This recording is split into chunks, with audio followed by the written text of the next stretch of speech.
besar macam ni, RM RM5 sahaja. Okey bang. Sahaja. Untuk yang buah biji, kita jual 1 kilo RM5. Kita jual harga kebun sahaja. Ni tengok contoh isi dia. Banyak bang Penuh. Ni kalau satu biji ni ada ratus ulas. Cempedak kahwin. Cempedak kahwin. Dia macam durian kahwin, lebih kurang lah. Tapi ni isi dia memang puas dia. Harga mampu milik macam cakap. Dia bang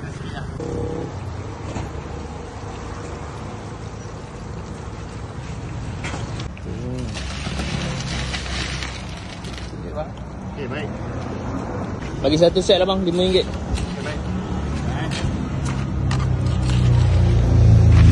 Wati lah. Sebulan 5 musim macam ni. Okay. Tengok sikit bang, tengok sikit. Penuh. Oh, penuh.